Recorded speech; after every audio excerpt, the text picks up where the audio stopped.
전도서를 묵상하다 보면 인생이 참 허무하다라는 생각이 듭니다. 열심히 노력하며 살고 의롭게 살고 지혜를 가지고 살아봤지만 고난을 겪으며 사는 사람들이 많이 있습니다. 반대로 게으르고 악하고 어리석게 살았지만 잘 먹고 잘 사는 사람들도 많이 있죠. 이런 세상을 바라볼 때 허무한 마음이 들기도 합니다.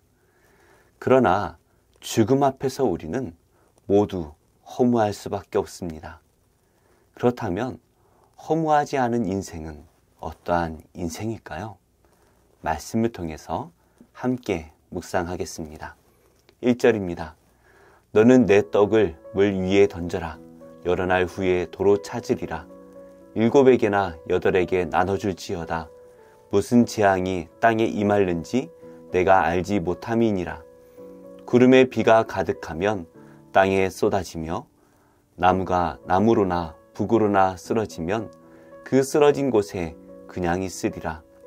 풍세를 살펴보는 자는 파종하지 못할 것이요 구름만 바라보는 자는 거두지 못하리라.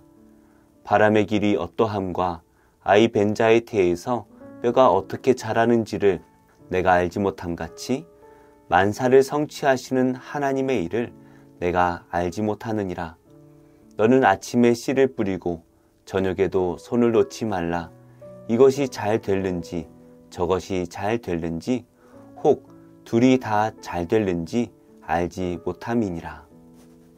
먼저 지혜자는 1절에서 내 떡을 물 위에 던지면 여러 날 후에 다시 찾을 것이다 라고 말합니다. 이 1절을 해석하기가 쉽지가 않습니다. 우리가 주로 사용하는 이 개역개정 성경은 떡을 물 위에 던지라 원어 그대로 해석을 했습니다. 그런데 새 번역은 이것을 투자의 관점에서 해석을 했습니다. 불확실해도 투자를 하면 소득을 얻게 될 것이다 라는 것입니다. 또 2절을 어디에 재앙이 임할지 모르니 분산 투자하라 해석하기도 합니다. 어떤 성경은 1절과 2절을 구제하라는 의미로 해석하기도 합니다.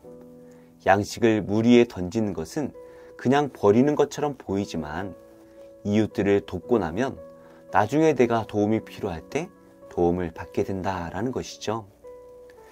이러한 해석들이 당시에 통용되는 격언이었나 해서 찾아보니 그런 것도 아닌 것 같습니다. 그래서 어떤 해석이 옳다라고 말하기가 쉽지 않은 것이죠. 그래서 원어의 이 문맥과 히브리서의 특징을 가지고 이 말씀을 살펴보면 도움이 될 것 같습니다. 구약 성경을 보면 내가 앞으로 말할 그 내용을 간단하게 서론에서 말을 합니다. 그리고 이어서 그 내용을 풀어서 구체적으로 말씀을 이어가는 그러한 구조들이 많이 있는데요. 전도서 11장의 말씀도 1절과 2절이 이 서론의 역할을 하고 3절부터 6절까지 구체적으로 풀어서 말씀한다라고 보면 될 것 같습니다. 먼저 이 1절을 보면 양식을 물 위에 던지면 그 양식이 어디로 갈지 우리는 알 수가 없습니다. 물에 그대로 잠길 수도 있고 물길에 따라서 어디로 흘러갈지 예상할 수가 없지요. 그럼에도 불구하고 양식을 물에 던지면 나중에 다시 찾게 된다라고 말씀하고 있습니다. 우리의 인생에 어떠한 재앙이 있을지 예상할 수 없습니다. 그러나 재앙이 임하는 것을 두려워해서 아무 일도 하지 않고 가만히 있는 것은 어리석은 일입니다. 구름에 수증기가 차게 되면 비가 되어 땅에 쏟아질 때가 있습니다. 그 때를 알 수 없지만 때가 되면 비가 쏟아지는 것처럼 우리에게도 재앙이 내리게 될 것입니다. 나무가 쓰러질 때 남쪽으로 쓰러질지 북쪽으로 쓰러질지 알 수가 없지만 쓰러지게 되면 어디든 간에 쓰러지게 됩니다. 그것이 언제인지 어떤 방식으로 될지 알 수가 없지만 때가 되면 일어날 일은 반드시 일어나게 된다라는 것이죠. 풍세를 살펴보면서 비가 언제 올지 그것만 바라보다가는 도무지 파종할 수가 없습니다. 구름만 바라보며 추수할 때를 마냥 기다리다가는 거둘 수가 없습니다. 세상이 어떻게 돌아갈지 우리는 도무지 알 수가 없습니다. 바람이 어디서 어떻게 불지 알 수 없고 태중에서 뼈가 어떻게 자라는지도 우리가 알 수 없습니다. 이처럼 하나님께서 세상을 어떻게 움직이실지는 우리가 알 수 있는 일이 아닙니다. 그러니 우리는 인생을 세상을 주관하시는 그 하나님께 맡기고 우리는 그냥 열심히 살면 됩니다. 앞에서 말한 대로 하나님께서 우리에게 주신 그 지혜로 또 수고함으로 의로운 삶을 살아내면 됩니다. 앞에서 이미 살펴본 것처럼 우리가 의롭게 살아도 멸망을 받기도 하죠. 악하게 살더라도 잘 먹고 잘 살기도 합니다. 열심히 수고했는데 우리 손에 그 수고한 것이 남아있지 않을 때도 많이 있습니다. 우리가 수고한 그 모든 결과가 전혀 생각하지 못하게 좋지 않은 것으로 찾아올 때가 많이 있죠. 그래서 우리의 인생이 허무할 때가 많이 있습니다. 그렇다고 우리가 두 손 놓고 망연자실하며 허무하게 인생을 살아갈 수가 없습니다. 그래도 아침에는 씨를 뿌려 농사를 짓고 저녁에도 뭔가 다른 일들을 열심히 해야 합니다. 아무 목적 없이 열심히 하라는 것이 아닙니다. 지혜자는 결론에서 하나님께서 우리의 모든 행위를 선악간에 판단하실 것이다 라고 말합니다. 우리가 앞으로 일어날 일을 두려워하지 말고 열심히 주어진 여러 가지 일들을 잘 감당해야 합니다. 그러나 우리는 열심히 감당하되 하나님께서 판단하실 것을 알고 하나님을 경외하는 마음으로 살아야 합니다. 성도님들께서는 생각지 못한 고난으로 좌절해 본 경험이 있으십니까? 아무것도 할 수 없는, 심지어 기도조차 할 수 없는 무기력함에 빠져본 경험이 있으신가요? 저도 그런 경험이 몇 번 있는 것 같습니다. 기도가 나오지 않아서 기도의 자리에 가서 넋두리 하듯 기도하기도 하고 너무 힘들고 눈물이 나서 신음소리로 기도했던 적도 있습니다. 그러나 불분명한 이 세상에서 분명한 사실이 하나 있습니다. 하나님께서 우리를 사랑하셔서 십자가에 달리셨다라는 이 사건은 영원히 변하지 않는 진리입니다. 그 십자가의 은혜가 우리 안에 회복될 때에 우리는 다시 우리를 사랑하시는 그 하나님을 바라보며 힘써 세상을 살아갈 수가 있을 것입니다. 7절 말씀입니다. 빛은 실로 아름다운 것이라 눈으로 해를 보는 것이 즐거운 일이로다. 사람이 여러 해를 살면 항상 즐거워할지로다. 그러나 캄캄한 날들이 많으리니 그 날들을 생각할지로다. 다가올 일은 다 헛되도다. 청년이여 내 어린 때를 즐거워하며 내 청년의 날들을 마음에 기뻐하여 마음에 원하는 길들과 내 눈이 보는 대로 행하라. 그러나 하나님이 이 모든 일로 말미암아 너를 심판하실 줄 알라. 그런즉 근심이 내 마음에서 떠나게 하며 악이 내 몸에서 물러가게 하라. 어릴 때와 검은 머리의 시절이 다 헛되니라. 빛은 생명이고 좋은 것입니다.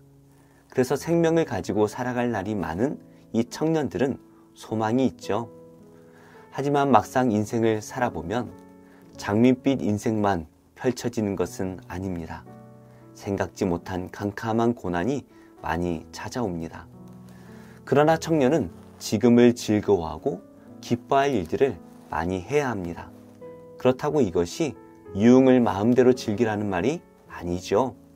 1절부터 언급했던 대로 우리가 수고할 것을 수고하고 즐길 것을 충분히 즐기며 인생을 살라는 것입니다. 그런데 이 모든 일을 포괄하는 한 가지 말씀을 꼭 기억해야 합니다. 하나님께서 우리가 하는 모든 행위로 우리를 심판하실 날이 있다라는 것입니다. 그래서 우리가 열심히 수고도 하고 열심히 즐거워해야 하지만 그 심판을 생각할 때에 10절의 권면을 기억해야 합니다. 10절에 나오는 이 근심이라는 말은 분노로 번역해야 될 것 같습니다. 하나님의 심판을 기억할 때에 우리는 우리 안에 있는 분노와 악을 버려야 합니다. 결국 하나님 앞에 설 날이 가까이 올 때에 우리는 인생이 헛됨을 깨닫게 될 것입니다. 그러므로 우리는 하나님 앞에 설 때 헛되지 않은 삶을 살기 위해 힘써야 합니다. 그러는 방법은 하나님을 마음에 품고 사는 것이죠. 우리를 사랑하시는 그 하나님을 우리 마음에 품을 때에 우리는 하나님을 위해 살아갈 수가 있습니다. 그래서 예수님께서는 우리에게 이렇게 말씀하십니다. 누구든지 나를 따라오려거든 자기를 부인하고 자기 십자가를 지고 나를 따를 것이니라. 내가 나를 위해 인생을 살면 하나님 앞에 설 때 우리는 허무한 인생일 수밖에 없습니다. 그러나 해 아래 나를 위해 살던 인생을 끝내고 나의 십자가를 짊어지고 나를 구원하신 예수 그리스도를 위해 살아갈 때에 우리는 허무하지 않은 가치 있는 삶을 살게 될 것입니다. 지금 우리 안에는 누가 나의 삶의 주인이 되어 있습니까? 잠언은 우리에게 허무한 인생을 살지 말고 여호와를 경외함으로 심판을 마음에 염두에 두라 권면합니다. 내가 주인이 된 헛된 과거의 삶을 떠나 하나님을 경외하며 사는 가치 있는 인생이 되시기를 예수님의 이름으로 축복합니다. 기도하겠습니다. 하나님, 예수님께서 제 삶의 주인이 되셔서 살아가는 나의 모든 삶이 하나님께 영광이 되게 하여 주옵소서. 힘든 시기를 보내고 있는 청년들을 기억해 주시고 그들이 하나님을 믿고 구원을 받아 이 힘든 세상을 넘어 하나님 나라를 누리게 하옵소서. 예수님의 이름으로 기도합니다. 아멘. 제35장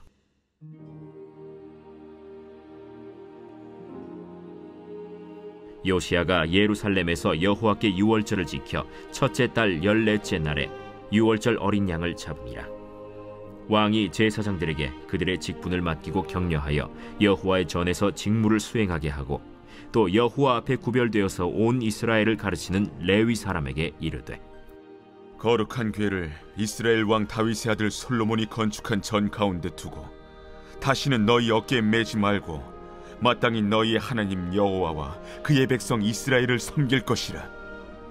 너희는 이스라엘 왕 다윗의 글과 다윗의 아들 솔로몬의 글을 준행하여 너희 족속대로 반열을 따라 스스로 준비하고 너희 형제 모든 백성의 족속의 서열대로 또는 레위 족속의 서열대로 성소에 서서 스스로 성결하게 하고 유월절 어린 양을 잡아 너희 형제들을 위하여 준비하되 여호와께서 모세를 통하여 전하신 말씀을 따라 행할지니라.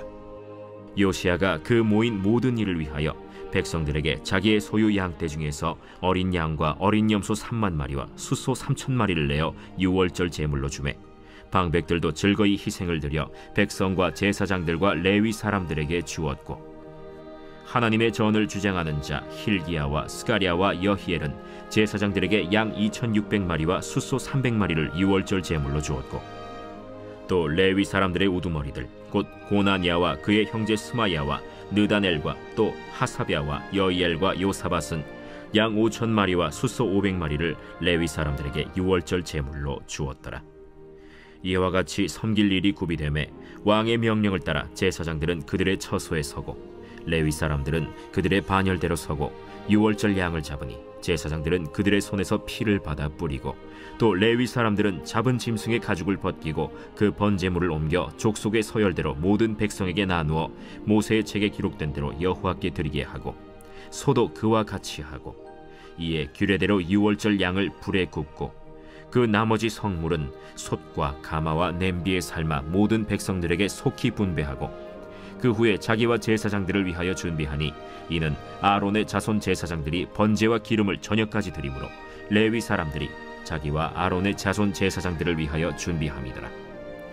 아삽의 자손 노래하는 자들은 다윗과 아삽과 헤만과 왕의 선견자 여두둔이 명령한 대로 자기 처소에 있고 문지기들은 각 문에 있고 그 직무에서 떠날 것이 없었으니 이는 그의 형제 레위 사람들이 그들을 위하여 준비하였음이더라. 이와 같이 당일에 여호와를 섬길 일이 다 준비되매 요시야 왕의 명령대로 유월절을 지키며 번제를 여호와의 제단에 드렸으며 그때 모인 이스라엘 자손이 유월절을 지키고 이어서 무교절을 7일 동안 지켰으니 선지자 사무엘 이후로 이스라엘 가운데서 유월절을 이같이 지키지 못하였고 이스라엘 모든 왕들도 요시야가 제사장들과 레위 사람들과 모인 온 유다와 이스라엘 무리와 예루살렘 주민과 함께 지킨 것처럼은 유월절을 지키지 못하였더라. 요시야가 왕위에 있은 지 18째 해에 이 유월절을 지켰더라. 이 모든 일 후 곧 요시야가 성전을 정돈하기를 마친 후에 애굽 왕 느고가 유브라데 강가에 갈그미스를 치러 올라왔으므로 요시야가 나가서 방비하였더니 느고가 요시야에게 사신을 보내어 이르되, 유다 왕이여, 내가 그대와 무슨 관계가 있느냐? 내가 오늘 그대를 치려는 것이 아니요 나와 더불어 싸우는 족속을 치려는 것이라. 하나님이 나에게 명령하사 속히 하라 하셨은즉 하나님이 나와 함께 계시니 그대는 하나님을 거스르지 말라. 그대를 멸하실까 하노라. 요시야가 몸을 돌이켜 떠나기를 싫어하고 오히려 변장하고 그와 싸우고자 하여 하나님의 입에서 나온 느고의 말을 듣지 아니하고 무기또 골짜기에 이르러 싸울 때 활 쏘는 자가 요시야 왕을 쏜지라. 왕이 그의 신하들에게 이르되, 내가 중상을 입었으니 나를 도와 나가게 하라. 그 부하들이 그를 병거에서 내리게 하고 그의 버금 병거에 태워 예루살렘에 이른 후에 그가 죽으니 그의 조상들의 묘실에 장사되니라. 온 유다와 예루살렘 사람들이 요시야를 슬퍼하고 예레미야는 그를 위하여 애가를 지었으며 모든 노래하는 남자들과 여자들은 요시야를 슬피 노래하니 이스라엘의 규례가 되어 오늘까지 이르렀으며 그 가사는 애가 중에 기록되었더라. 요시야의 남은 사적과 여호와의 율법에 기록된 대로 행한 모든 선한 일과 그의 처음부터 끝까지의 행적은 이스라엘과 유다 열왕기에 기록되니라. 제21장. 또 내가 새 하늘과 새 땅을 보니 처음 하늘과 처음 땅이 없어졌고 바다도 다시 있지 않더라. 또 내가 보매 거룩한 성 새 예루살렘이 하나님께로부터 하늘에서 내려오니 그 준비한 것이 신부가 남편을 위하여 단장한 것 같더라. 내가 들으니 보좌에서 큰 음성이 나서 이르되, 보라, 하나님의 장막이 사람들과 함께 있음에 하나님이 그들과 함께 계시리니 그들은 하나님의 백성이 되고 하나님은 친히 그들과 함께 계셔서 모든 눈물을 그 눈에서 닦아주시니 다시는 사망이 없고 애통하는 것이나 곡하는 것이나 아픈 것이 다시 있지 아니하리니 처음 것들이 다 지나갔음이로라. 보좌에 앉으신 이가 이르시되, 보라, 내가 만물을 새롭게 하노라. 이 말은 신실하고 참되니 기록하라. 이루었도다. 나는 알파와 오메가요 처음과 마지막이라. 내가 생명수 샘물을 목마른 자에게 값없이 주리니 이기는 자는 이것들을 상속으로 받으리라. 나는 그의 하나님이 되고 그는 내 아들이 되리라. 그러나 두려워하는 자들과 믿지 아니하는 자들과 흉악한 자들과 살인자들과 음행하는 자들과 점술가들과 우상 숭배자들과 거짓말하는 모든 자들은 불과 유황으로 타는 못에 던져지리니 이것이 둘째 사망이라. 7 대접을 가지고 마지막 7 재앙을 담은 7 천사 중 하나가 나와서 내게 말하여 이르되, 이리 오라. 내가 신부 곧 어린 양의 아내를 네게 보이리라. 성령으로 나를 데리고 크고 높은 산으로 올라가 하나님께로부터 하늘에서 내려오는 거룩한 성 예루살렘을 보이니 하나님의 영광이 있어 그 성의 빛이 지극히 귀한 보석 같고 벽옥과 수정같이 막더라.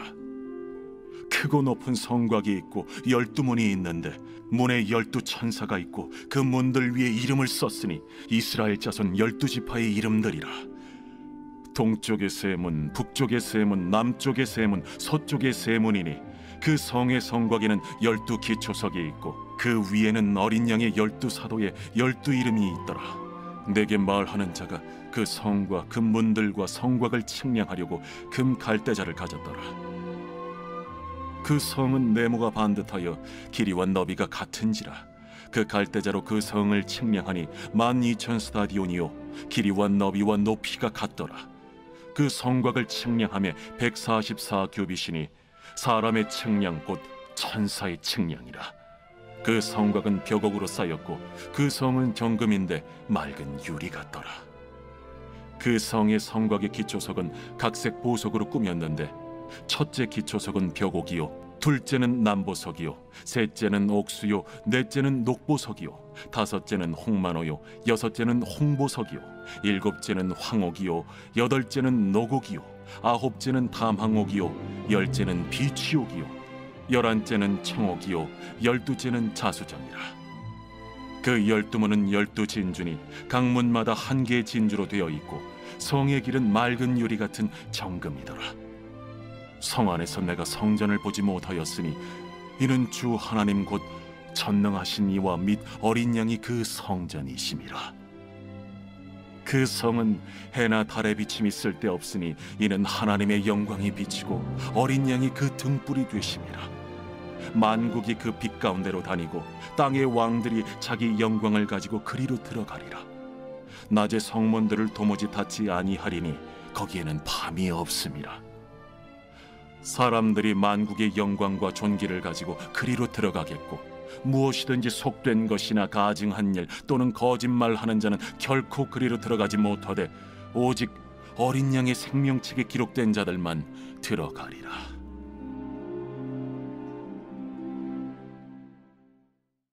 제3장.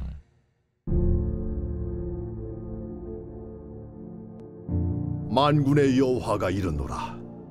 보라, 내가 내 사자를 보내리니 그가 내 앞에서 길을 준비할 것이요 또 너희가 구하는 바 주가 갑자기 그의 성전에 임하시리니 곧 너희가 사모하는 바 언약의 사자가 임하실 것이라.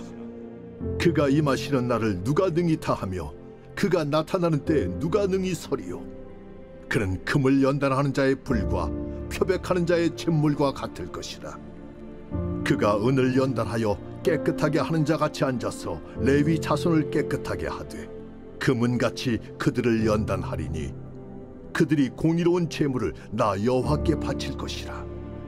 그때에 유다와 예루살렘의 봉헌물이 옛날과 고대와 같이 나 여호와께 기쁨이 되려니와 내가 심판하러 너에게 임할 것이라. 점치는 자에게와 간음하는 자에게와 거짓 맹세하는 자에게와 품꾼의 삭세에 대하여 억울하게 하며 과부와 고아를 압제하며 나그네를 억울하게 하며 나를 경외하지 아니하는 자들에게 속히 증언하리라. 만군의 여호와가 말하였느니라. 나 여호와는 변하지 아니하나니 그러므로 야곱의 자손들아 너희가 소멸되지 아니하느니라. 너희 조상들의 날로부터 너희가 나의 규례를 떠나 지키지 아니하였도다. 그런즉 내게로 돌아오라. 그리하면 나도 너희에게로 돌아가리라 하였더니 너희가 이러기를 우리가 어떻게 하여야 돌아가리까 하는도다. 사람이 어찌 하나님의 것을 도둑질하겠느냐. 그러나 너희는 나의 것을 도둑질하고도 말하기를 우리가 어떻게 주의 것을 도둑질하였나이까 하는도다. 이는 곧 11조와 봉헌물이라. 너희 곧 온 나라가 나의 것을 도둑질하였으므로 너희가 저주를 받았느니라.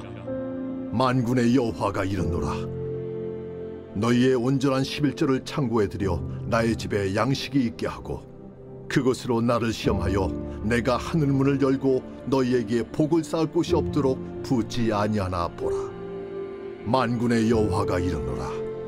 내가 너희를 위하여 메뚜기를 금하여 너희 토지 소산을 먹어 없애지 못하게 하며 너희 밭에 포도나무 열매가 기한 전에 떨어지지 않게 하리니 너희 땅이 아름다워짐으로 모든 이방인들이 너희를 복되다 하리라. 만군의 여호와의 말이니라. 여호와가 이르노라. 너희가 완악한 말로 나를 대적하고도 이르기를 우리가 무슨 말로 주를 대적하였나이까 하는도다. 이는 너희가 말하기를 하나님을 섬기는 것이 헛되니 만군의 여호와 앞에서 그 명령을 지키며 슬프게 행하는 것이 무엇이 유익하리요. 지금 우리는 교만한 자가 복되다 하며 악을 행하는 자가 번성하며 하나님을 시험하는 자가 화를 면한다 하노라 함이라. 그때에 여호와를 경외하는 자들이 피차에 말하매 여호와께서 그것을 분명히 들으시고 여호와를 경외하는 자와 그 이름을 존중히 여기는 자를 위하여 여호와 앞에 있는 기념책에 기록하셨느니라. 만군의 여호와가 이르노라. 나는 내가 정한 날에 그들을 나의 특별한 소유로 삼을 것이요 또 사람이 자기를 섬기는 아들을 아낀같이 내가 그들을 아끼리니 그때 너희가 돌아와서 의인과 악인을 분별하고 하나님을 섬기는 자와 섬기지 아니하는 자를 분별하리라. 제20장. 안식 후 첫날 일찍이 아직 어두울 때에 막달라 마리아가 무덤에 와서 돌이 무덤에서 옮겨진 것을 보고 시몬 베드로와 예수께서 사랑하시던 그 다른 제자에게 달려가서 말하되, 사람들이 주님을 무덤에서 가져다가 어디 두었는지 우리가 알지 못하겠다. 베드로와 그 다른 제자가 나가서 무덤으로 갈새 둘이 같이 다름질하더니 그 다른 제자가 베드로보다 더 빨리 달려가서 먼저 무덤에 이르러 구부려 세마포 놓인 것을 보았으나 들어가지는 아니하였더니 시몬 베드로는 따라와서 무덤에 들어가 보니 세마포가 놓였고 또 머리를 쌌던 수건은 세마포와 함께 놓이지 않고 딴 곳에 쌌던 대로 놓여 있더라. 그때에야 무덤에 먼저 갔던 그 다른 제자도 들어가 보고 믿더라. 그들은 성경에 그가 죽은 자 가운데서 다시 살아나야 하리라 하신 말씀을 아직 알지 못하더라. 이에 두 제자가 자기들의 집으로 돌아가니라. 마리아는 무덤 밖에 서서 울고 있더니 울면서 구부려 무덤 안을 들여다보니 흰옷 입은 두 천사가 예수의 시체 뉘었던 곳에 하나는 머리편에 하나는 발편에 앉았더라. 여자여, 어찌하여 우느냐? 사람들이 내 주님을 옮겨다가 어디 두었는지 내가 알지 못함이다. 이 말을 하고 뒤로 돌이켜 예수께서 서 계신 것을 보았으나 예수이신 줄은 알지 못하더라. 여자여, 어찌하여 울며 누구를 찾느냐? 마리아는 그가 동산지기인 줄 알고 이르되, 주여, 당신이 옮겼거든 어디 두었는지 내게 이루소서. 그리하면 내가 가져가리이다. 마리아야. 마리아가 돌이켜 히브리 말로 라보니, 이는 선생님이라는 말이라. 나를 붙들지 말라. 내가 아직 아버지께로 올라가지 아니하였노라. 너는 내 형제들에게 가서 이르되, 내가 내 아버지 곧 너희 아버지 내 하나님 곧 너희 하나님께로 올라간다 하라. 막달라 마리아가 가서 제자들에게 내가 주를 보았다 하고 또 주께서 자기에게 이렇게 말씀하셨다 이르니라. 이날 곧 안식 후 첫날 저녁 때에 제자들이 유대인들을 두려워하여 모인 곳의 문들을 닫았더니 예수께서 오사 가운데 서서 이르시되, 너희에게 평강이 있을지어다. 이 말씀을 하시고 손과 옆구리를 보이시니 제자들이 주를 보고 기뻐하더라. 너희에게 평강이 있을지어다. 아버지께서 나를 보내신 것 같이 나도 너희를 보내노라. 이 말씀을 하시고 그들을 향하사 숨을 내쉬며 이르시되, 성령을 받으라. 너희가 누구의 죄든지 사하면 사하여 질 것이요 누구의 죄든지 그대로 두면 그대로 있으리라. 12 제자 중에 하나로서 디드모라 불리는 도마는 예수께서 오셨을 때에 함께 있지 아니한지라. 다른 제자들이 그에게 이르되, 우리가 주를 보았노라. 도마가 이르되, 내가 그의 손에 못자국을 보며 내 손가락을 그 못자국에 넣으며 내 손을 그 옆구리에 넣어보지 않고는 믿지 아니하겠노라. 8회를 지나서 제자들이 다시 집 안에 있을 때에 도마도 함께 있고 문들이 닫혔는데 예수께서 오사 가운데 서서 이르시되, 너희에게 평강이 있을지어다. 도마에게 이르시되, 네 손가락을 이리 내밀어 내 손을 보고 네 손을 내밀어 내 옆구리에 넣어보라. 그리하여 믿음 없는 자가 되지 말고 믿는 자가 되라. 나의 주님이시여 나의 하나님이시니이다. 너는 나를 본고로 믿느냐? 보지 못하고 믿는 자들은 복되도다. 예수께서 제자들 앞에서 이 책에 기록되지 아니한 다른 표적도 많이 행하셨으나 오직 이것을 기록함은 너희로 예수께서 하나님의 아들 그리스도이심을 믿게 하려 함이요 또 너희로 믿고 그 이름을 힘입어 생명을 얻게 하려 함이니라.